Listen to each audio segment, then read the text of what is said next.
Rasulullah berkata, "Ya ahla Syam, ya ahla Gaza, innal ladina sayuharrirukum min zulmil Yahuda wa yu'aduna al-aqsa ala rihabikum ikhwatukumul muslimun al-Indonesia."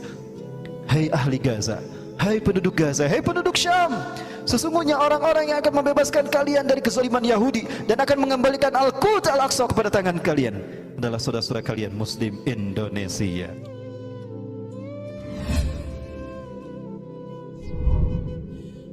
Lalu apa hikmahnya bagi kita sekalian, para sekalian?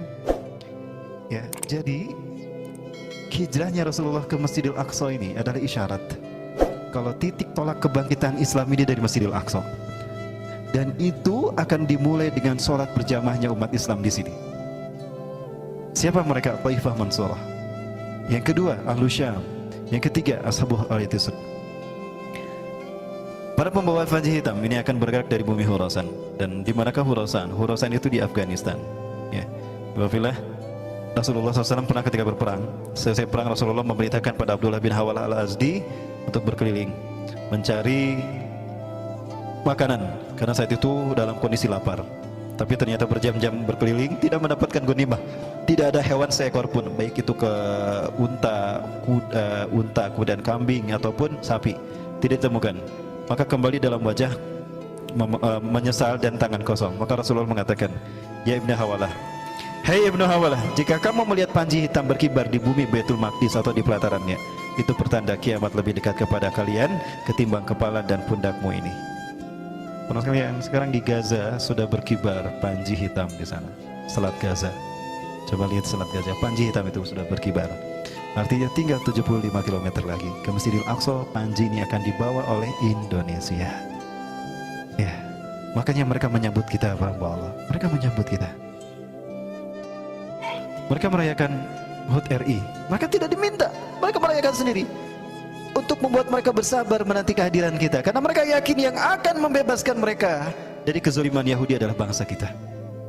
Maka apa kita akan diam saja menunggu mereka habis?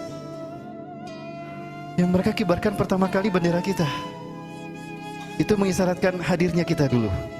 Baru merdekalah mereka, baru bendera Palestina dikibarkan. Kebayang nggak, para sekalian, seorang diri melihat ini?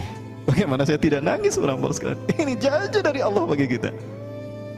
Para sekalian, jangan berleha-leha. Pintu surga sudah dibukakan di sana, dan tidak lama lagi dia terbuka di negara kita. Allahu Akbar. Ya, maka jangan salah. Sekali lagi, mereka bermimpi bertemu Rasulullah. Ada 5 orang dari Gaza. Mereka bertemu mimpi Rasulullah SAW di malam yang sama. Mimpi bertemu Rasulullah di malam yang sama, tidak saling kenal dan tidak janjian. Dari mimpi itu Rasulullah berkata, "Ya ahla Syam, ya ahla Gaza, innal ladina sayuharrirukum min zulmil Yahuda wa yu'aduna al-aqsa ala rihabikum ikhwatukumul muslimun al-Indonesia." Hai ahli Gaza, hai penduduk Gaza, hai penduduk Syam, sesungguhnya orang-orang yang akan membebaskan kalian dari kezaliman Yahudi dan akan mengembalikan Al-Quds Al-Aqsa kepada tangan kalian adalah saudara-saudara kalian Muslim Indonesia. Allahu Akbar. Ya, persiapan yang terbaik saudaraku. Ya, ini adalah momentum kebangkitan Islam. Insyaallah kita runtuhkan kapitalisme Amerika dan Indonesia Yahudi, dan kita kembalikan kemuliaan itu sebagaimana yang Allah janjikan lewat lisan Rasulnya. Baik, Bapak rahmakumullah, tentang mimpi mereka ini, mimpi memimpikan Indonesia, ya. Ini mimpinya yang diterangkan melalui beberapa media dan beberapa utusan. Ya. Kalau tidak salah KNRP pernah mengabadikan ini. Ya. Mimpi aneh 5 pemuda Palestina, Masjidil Aqsa akan dibebaskan oleh Indonesia. Tepatnya Ramadan 1435 Hijriah, menjadi duka bagi warga Palestina. 2008, 2009, itu kaum muslimin dibantaikan di Gaza 3 pekan. Ya, di saat itu kaum muslimin mengalami luka yang luar biasa yang ada di Gaza ini. Dan ternyata Allah memberikan wasiat isyarat ini lewat mimpinya 5 orang soleh dari penduduk Gaza, pemuda Gaza. Alkisah di awal tahun ini 1435 Hijriah, 5 warga Palestina yang tinggal di sekitar Al-Quds bermimpi. Mimpi mereka mirip, bahkan sama, bahwa Masjidil Aqsa, kiblat pertama umat Islam dunia dan masjid suci ketiga, akan dibebaskan oleh orang-orang yang sebelumnya tidak mereka kenal. Wajah-wajah mujahidin itu agak asing bagi mereka, sebab wajah-wajah itu bukanlah wajah-wajah orang Palestina, bukan pula wajah orang-orang Timur Tengah. Tetapi ada kesamaan, ada aura wudu yang menandakan bahwa mereka adalah umat Islam, bahwa mereka adalah orang-orang yang beriman. Dari mimpi itu mereka kemudian menjadi tahu bahwa para mujahidin yang ada dalam mimpi itu berasal dari Indonesia, sebuah negara yang berpenduduk muslim terbesar di dunia. Salah seorang di antara mereka merasa heran sebab ia belum pernah mendengar nama Indonesia dalam kehidupannya yang nyata. Padahal Indonesia adalah negeri dengan muslim terbesar di dunia, dan dalam mimpi itu mereka lah yang membebaskan Masjidil Aqsa. Dalam mimpi itu tampak muslim Indonesia sangat banyak. Mereka tiba di Palestina dan bertempur melawan Israel. Peperangan demi peperangan dimenangkan oleh muslim Indonesia itu. Mereka tidak dapat dilawan dan tidak dapat dikalahkan. Hingga akhirnya Israel pun takluk di tangan wajah-wajah asing itu.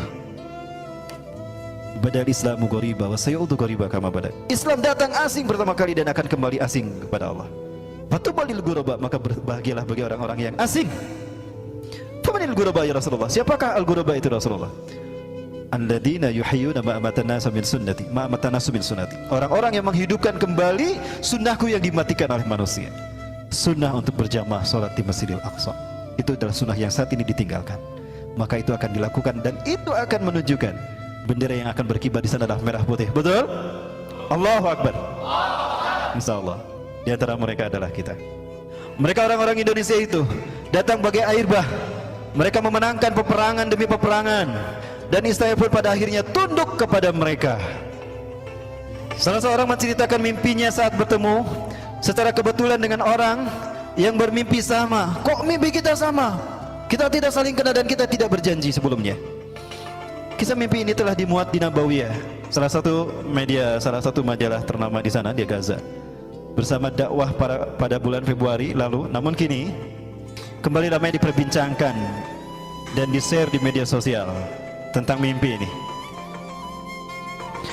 Sebagian orang tidak percaya dengan mimpi aneh tersebut, dan sebagian lainnya percaya bahwa bisa jadi mimpi itu benar adanya. Sementara lebih banyak lagi orang-orang yang tersentuh dengan kabar mimpi tersebut dan menjadikannya sebagai motivasi untuk terus mempersiapkan diri membela Palestina. Segala mimpi itu benar adanya, dan tidak ada orang ketiga yang memang sengaja membuat mimpi itu ada. Jikapun ada, ini menjadi PR bagi umat Islam Indonesia yang memiliki umat Islam terbesar dan terbanyak di dunia. Kata Warlan Nasti mengomentari kabar mimpi tersebut. Ini bukan isapan jempol, karena 5 ulama dunia mengatakan hal yang sama. Yang satu, Syekh Ali Yaqub Al-Abbasi, Ketua Rabita Ulama Palestina, MUI-nya Palestina. Yang kedua, wakil beliau Dr. Syekh Abu Bakar Al-Awawidah ketika berada di Jogokarian mengatakan hal yang sama. Dari sekian banyak negara yang menerima Islam sebagai agamanya, tinggal Indonesia yang belum dipilih Allah untuk memimpin kebangkitan Islam. Tinggal kita. Mesir sudah, Arab sudah, Irak sudah, Yaman sudah, mana lagi yang sudah? Tinggal kita Indonesia yang belum. Ya, kemudian siapa lagi? Hekmatyar. Ketika turun dari podium setelah kemenangannya mempermalukan Israel, mempermalukan Rusia di tanah Hurozan, dia berkata, ya muslim Indonesia, in lam yakum amnu dinina hada min biladina hada fasaykum min biladikum. Hei Indonesia, jika Islam tidak tegak di negaraku, maka di negaramu lah Islam akan tegak. Kata Hekmatyar. Yang ketiga, yang keempat, Syekh Yusuf Aswaidah, Dr. Yusuf Aswaidah, pakar ahli hadis Imam Besar Masjidil Aqsa, mengatakan hal yang sama, bahwa salah satu arti merah putih yang disebutkan Rasulullah adalah Indonesia.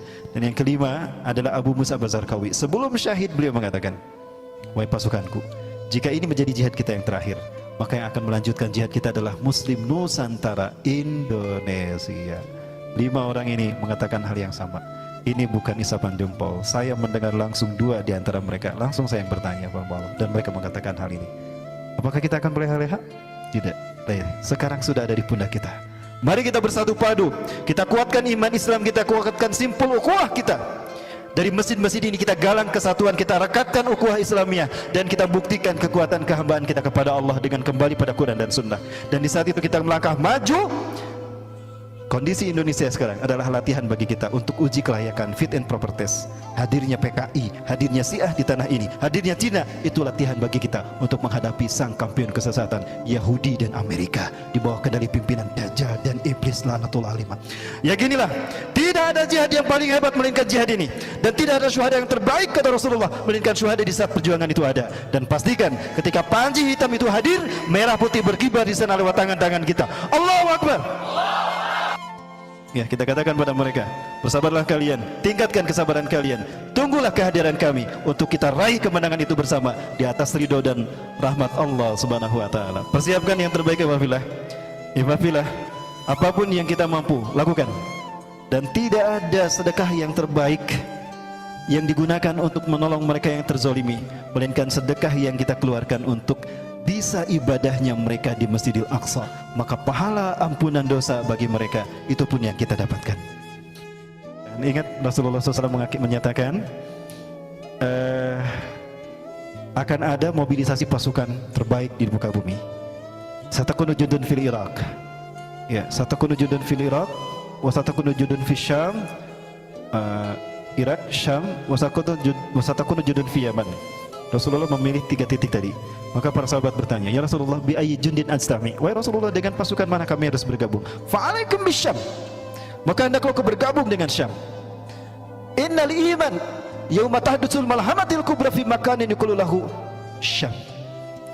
Ya, sesungguhnya iman ketika perang akhir zaman terjadi itu akan bertahan di bumi Syam. Wa innal malaikata basitatun ajnihatiha 'alaiha, dan sesungguhnya malaikat akan menaungkan sayapnya menaungi bumi Syam. Kenapa? Untuk menyambut pasukan-pasukan yang terbaik. Rasulullah SAW menyebutkan, la taqumu sa'atu hatta yatahawwalu syiraru ahli Syam ila al-Iraq wa hiyalu ahli al-Iraq ila Syam. Kiamat tidak akan terjadi sehingga seburuk-buruk penduduk Syam nanti akan terusir ke Irak, dan sebaik-baik penduduk Irak akan hijrah ke Syam. Artinya Syiah Rafidah, Syiah Nusairiyah, dan Syiah-Syiah yang lain serta kekafiran kemusyrikan akan hilang dari Syam dengan masuknya hamba-hamba Allah yang terbaik. Salah satunya adalah kita Indonesia. Amin insyaallah. Allahu Akbar.